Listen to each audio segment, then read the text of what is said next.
Hello friends, welcome back to my channel. It's me Usha's. మా ఈ ఛానల్ని కనుక ఫస్ట్ టైం చూస్తున్నట్లయితే లైక్ చేయండి, సబ్స్క్రైబ్ చేయండి, వీలైతే షేర్ చేయండి అండ్ పక్కనే ఉన్న బెల్ ఐకాన్ని కూడా ప్రెస్ చేయండి. మేమైతే మొన్న పండగకి ఇంటికి వెళ్ళాం కదా, వరంగల్కి. అక్కడికి వెళ్ళిన తర్వాత పండగ అయిపోయిన తర్వాత మేము ఇంకా అక్కడ ఉన్న వరంగల్లో ఉన్న శక్తిపీఠమైన అమ్మవారి టెంపుల్ ఉంది కదా, భద్రకాళి అమ్మవారి టెంపుల్కి వెళ్ళాము. టెంపుల్ లోపలికి వెళ్ళి అమ్మవారిని దర్శనం చేసుకున్నాము. ఆ తర్వాత బయటకు వచ్చిన తర్వాత రావి చెట్టు దగ్గర 365 ఒత్తులు వెలిగించి దండం పెట్టుకున్నాము. ఇంకా తర్వాత అక్కడ కాసేపు కూర్చొని బయట ప్రసాదం ఇస్తుంటే ప్రసాదం తీసుకొని ఇంకా టెంపుల్ బయటికి అయితే వచ్చాము.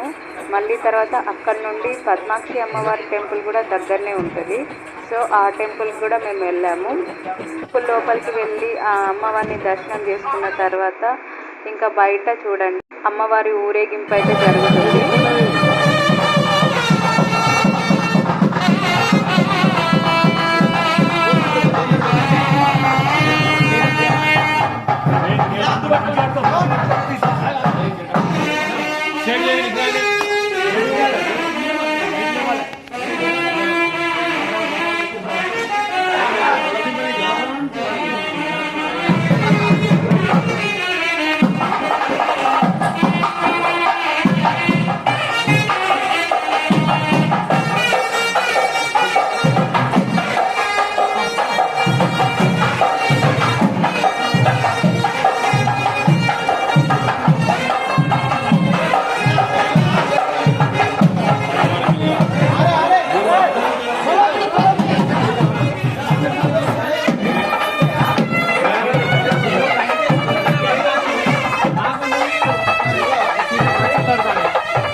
అమ్మవారిని అయితే ఊరేగింపుకు తీసుకెళ్తున్నారు. మేమైతే బయటకు వచ్చేసాము. ఇంకా ఆ రోజైతే అమ్మవారిని అయితే తీసుకెళ్తున్నారు. మొత్తం రోడ్ అంతా ఒక సైడ్ అయితే బ్లాక్ అయింది, మొత్తం ట్రాఫికే ఉంది. ఓకే ఫ్రెండ్స్, మీరు ఎవరైనా అమ్మవారి టెంపుల్స్ని కనుక విజిట్ చేస్తుంటే ఒక లైక్ చేయండి అండ్ సబ్స్క్రైబ్ చేయండి. ఓకే ఫ్రెండ్స్, ఇంతే ఈ వ్లాగ్ వచ్చేసి. బాయ్.